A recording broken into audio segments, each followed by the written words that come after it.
Alright, so let's talk about this Raiders offense and how they should attack the Bengals defense, because they didn't have a great day the first time these two teams went up against each other. Also, I should mention, this is a part 2. I made part 1 yesterday, where I broke down the Bengals offense and how it's going to attack the Raiders defense. You don't have to watch that video to understand this video, but you might want to check that one out as well. And then at the end of this video, I am going to be giving my prediction as to who's going to win.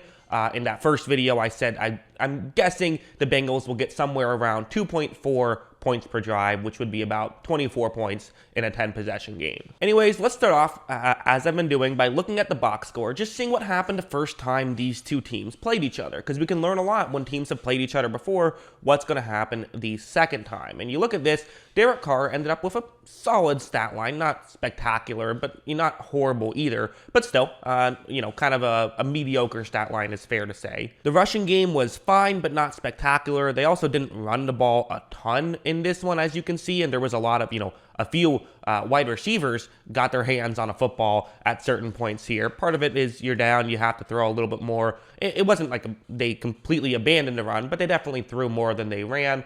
In terms of the receivers who really made a big impact, Darren Waller, over 100 receiving yards himself, and then Hunter Renfrow, not a ton. So it really was the Darren Waller show in the passing game. Going over here now, this is everyone's PFF grade from that previous game. This is all the Raiders offensive players and what was their PFF grade during that game. So you see at the very top, Foster Moreau is there. So the tight ends having a big day for the Raiders, and that's something you might want to go back towards. At the bottom, you have like Deshaun Jackson, which makes sense. He just got there. This was the, this is the game after the Henry Ruggs incident, so that has to be factored in terms of the offense. Maybe the only other real thing of note is, Derek Carr is relatively lower on this as well, and I would also say no wide receiver really went off in this one. The highest on the board here was Hunter Renfrow, which still a solid grade at just shy of 70 at the number 8 spot here on this list. For the Bengals defense, Trey Hendrickson had a big day. Eli Apple did have a big day. A lot of that was he had an interception in this one, so I'm assuming that affected the grade in a pretty significant way. Another notable thing, though, is at the bottom of the list, you do see some linebackers here, and that's worth noting, and we'll get into exactly why once we get into the film, because, again, numbers are interesting, but they mean nothing without film. Let's watch some film now. So first, right off the bat, it jumped out at you, Darren Waller, and just the tight ends impacts in this game. So right off the bat, the Bengals started playing a lot of man coverage. That's what they started with. And I'm not sure if their game plan was to stick with man coverage for a while or they wanted to throw some man coverage early and then get away from it. But regardless, they played man coverage early and then got away from it. And it wasn't working when they did try to play man coverage. You see that really the main reason is if you're going to play man, you kind of have to double Darren Waller. And even if you do that, for the Raiders, I wouldn't be shocked to see them run some 2 tight end sets. The Bengals don't really have the guys who can match up against that. Watch how right when this play begins, you are going to see that, again, Waller, no one can really cover Darren Waller, right? He's just a unicorn in the NFL, really tough guy to cover, and especially when you put linebackers and safeties on him, it's very difficult. So do the Bengals try to put a corner on him?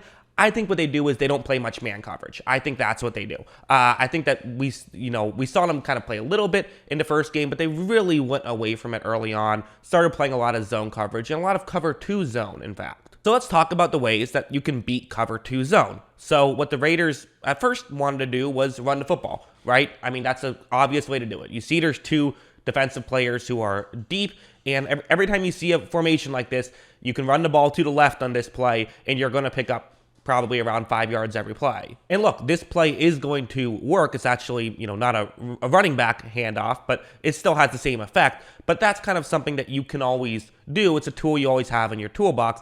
The issue, though, is that things are going to go wrong. As I said, they ended up with just a little over 4 yards per carry. So the running game didn't go off, even though the Bengals were kind of inviting them to run a little bit. The reality is, trying to run drives this way, it's just difficult to do. Something is going to go wrong. On this play, it's going to be just a quick screen pass. This one, it just dropped. And so little stuff like that, when you're trying to methodically move down the field, it's just difficult to do, and this is what the Raiders did, was they tried to methodically move down the field instead of getting chunk plays a lot. during the first time these two teams played, and it didn't work out too well for them. So that's the first thing that jumps out at me is Raiders, you got to open up the playbook a little bit. And I was thinking, well, would they do that? Is that something that I could see them doing?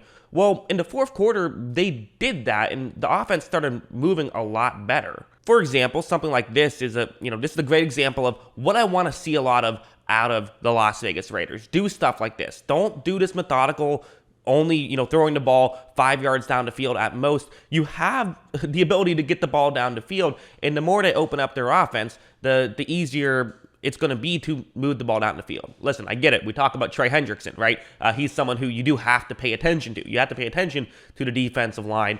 But something like this is a way that you can get some extra time along with being able to move the ball down the field. Just run a play action, and play actions can be really effective, and you're going to run the ball a decent amount anyways, just because Cincinnati at times is going to invite it. So run play actions to really take advantage of that. Watch how right when this play begins, you see on this play action, look at how far in the linebackers moved. You can take advantage of this stuff, and the Raiders, I think, should, and I think that they will. I think they'll go back and watch this game and say, yeah, okay, this is the stuff that was working. Let's put more of this into our offense. Let's not wait until, late in the third quarter to start doing this stuff. Let's do it in the first quarter, and I think that'll help them move the ball a lot more effectively. Watch, Carr makes a good throw, and, you see right here, you're picking up a good chunk play where, if you think about it, that's basically saving a whole series that you have to convert on. If you can get 20 yards on one play, well, that's a lot easier than, having to try to run 3 plays to get a first down and then try to run 3 plays to get another first down. It's just a lot easier to get it all in one play. Of course, we all understand that logic,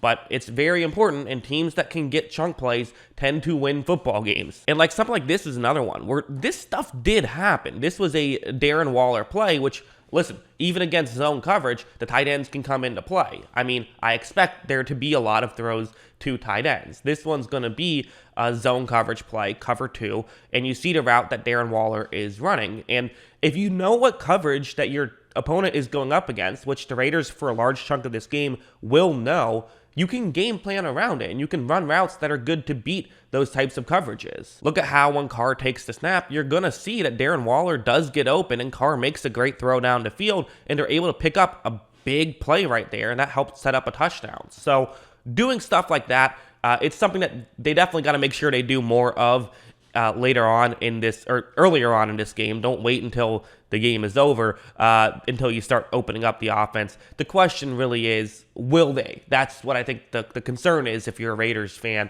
is are they going to try to still have this methodical style of offense instead of pushing the ball down the field? But I think watching the tape, I trust that they'll make adjustments. Now, there's one other issue here that we should bring up, is something like this. So this is going to be cover 2 zone, and you have a concept designed to beat cover 2 zone.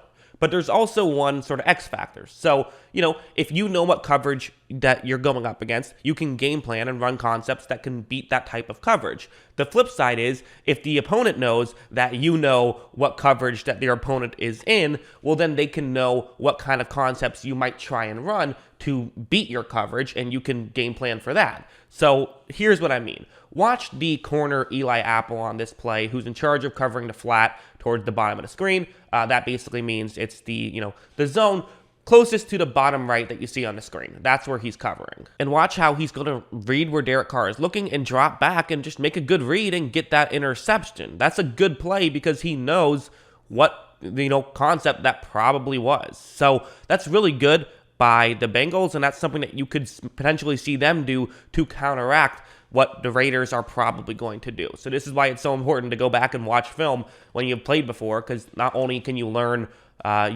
what you should probably do to attack the opposing team, but also what they're probably going to do and how you can counteract that. So I do think that it's possible that you could see some of these windows be tighter, even though we did see some big windows in those, handful of chunk plays that the Raiders did get in this game. So, all right, final prediction here. So the numbers aren't pretty that we have on the screen for the Raiders. Only 1.2 points per game in the first game they played. There was 11 possessions in it. Cincinnati gives up 1.88 points per drive on the year, and the Raiders only scored 2.04 points per drive on the year. But despite this, my prediction is 2.5 points per drive, in a 10-possession game, is what I said in the last video, which would actually mean that I am predicting the Raiders to beat the Bengals 25-24. How would that score exactly happen? I don't know, but that's what I'm predicting roughly. Basically, it's a game that could go either way, and I think it's going to come down to which coaching staff do I trust more, and I kind of don't know. I mean, I like what I've seen from the Raiders coaching staff as of late, but it's a, again, new interim head coach. We don't know a lot about them.